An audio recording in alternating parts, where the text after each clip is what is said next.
Good morning student, DP sir. आज हम लोग आपके इतिहास विषय में पाठ राजा और उनके जो साम्राज्य थे, राज्य और राजा, उस पाठ में राष्ट्रकूट के बारे में पढ़ेंगे। विद्यार्थियों, जो नया पाठ था नए राजा और राज्य, उसी पाठ में हम लोग राष्ट्रकूट राजवंश के बारे में पढ़ेंगे। इसके पहले के वीडियो में हम लोगों ने पाल, प्रतिहार, इन सब राजवंशों के बारे में पढ़ा था।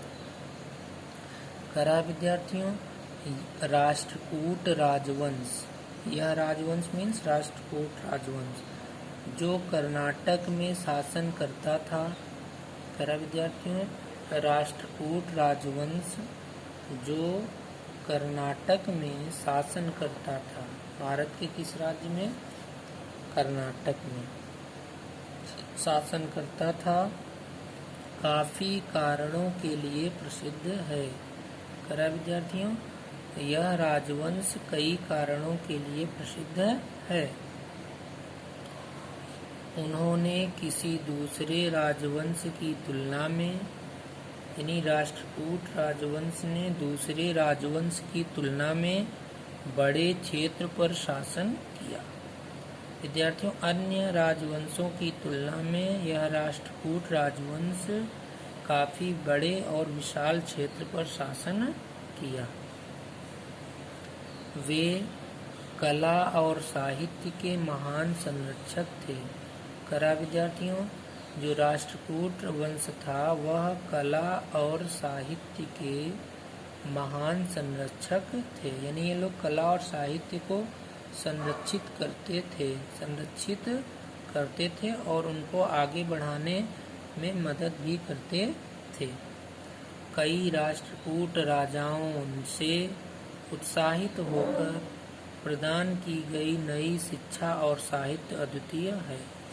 करा विद्यार्थियों, कई राष्ट्रकूट राजाओं ने उत्साहित होकर प्रदान की गई नई शिक्षा और साहित्य अद्वितीय है। राष्ट्रकूट राजवंश में या राष्ट्रकूट राजवंश की शिक्षा और साहित्य अद्वितीय है। उनके द्वारा अपनाई गई धार्मिक उदारता अनुकरणीय थी। विद्यार्थियों, कह रहा है राष्ट्रकूट राजवंशों के द्वारा अपनाई गई जो धार्मिक उदारता थी वह अनुकरणीय है। 9वीं शताब्दी के मध्य से उभरने वाला सबसे महत्वपूर्ण राजवंश चोलों का था। विद्यार्थियों, इसके बाद 9वीं शताब्दी के मध्य से उभरने वाला जो सबसे महत्वपूर्ण राजवंश था वह किसका था? चोलों का था। विद्यार्थियों, अब इसके बाद हम लोग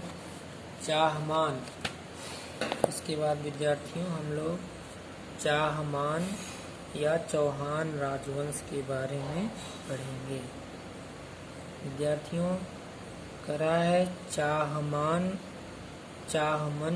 बाद में चौहान राजपूतों के नाम से जाने गए। चाहे हम विद्यार्थियों चाहमन कहें चाहे चौहान राजपूत कहें, दोनों एक ही हैं, जिन्होंने दिल्ली और अजमेर के बीच क्षेत्रों पर शासन किया। विद्यार्थियों, इनके बारे में बताया जा रहा है कि दिल्ली और अजमेर के क्षेत्र के पर शासन किए। पृथ्वीराज तृतीय सबसे प्रसिद्ध चौहान शासक और अजमेर के सिंहासन पर बैठा। कह रहा है पृथ्वीराज चौहान या पृथ्वीराज तृतीय नाम का राजा अजमेर के सिंहासन पर बैठा।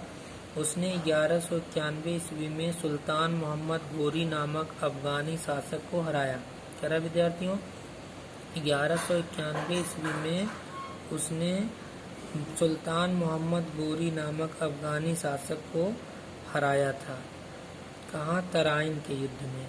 लेकिन 1192 ईस्वी में तराइन के दूसरे युद्ध में उससे हार गया। राजस्थान, हरियाणा, उत्तर प्रदेश और पंजाब पृथ्वीराज के साम्राज्य से जुड़े थे। वह अजमेर के शासक राजा सोमेश्वर का बेटा था। विद्यार्थियों, पृथ्वीराज चौहान अजमेर के शासक राजा सोमेश्वर के बेटे थे। पृथ्वीराज ने कन्नौज के राजा जयचंद्र की पुत्री से लोचीनवार विवाह किया। विद्यार्थियों, कह रहा है पृथ्वीराज चौहान ने कन्नौज के राजा जयचंद्र की पुत्री से विवाह किया, यानी वह उसे उसके विवाह के बीच से भगाकर ले गया। इससे कन्नौज की इज्जत पर दाग लग गया और इस घटना ने बदले को जन्म दिया। विद्यार्थियों, उन्होंने शादी के विवाह का रस्म चल रहा था और वो आए और जयचंद्र की पुत्री को उन्होंने, जिनका नाम संयोगिता था, उन्होंने उनको अपने साथ ले गए। इस घटना से कन्नौज की इज्जत पर बहुत पट्टा लगा, दाग लगा और आगे चलकर उन्हें इसका खामियाजा भी भुगतना पड़ा। जयचंद ने मोहम्मद गोरी से दोस्ती करके पृथ्वीराज चौहान के खिलाफ युद्ध में भाग लिया, जिससे वह 1192 ईस्वी में युद्ध में हार गया। विद्यार्थियों, जो ये वीडियो आपको YouTube पे मिलते हैं, उस पे जब आप वीडियो देखा करें तो सब्सक्राइब SUBSCRIBE इंग्लिश में लिखा रहता है, उस पे ज़रूर क्लिक कर दिया करें, इससे अगला वीडियो आपको आसानी से प्राप्त होते रहें।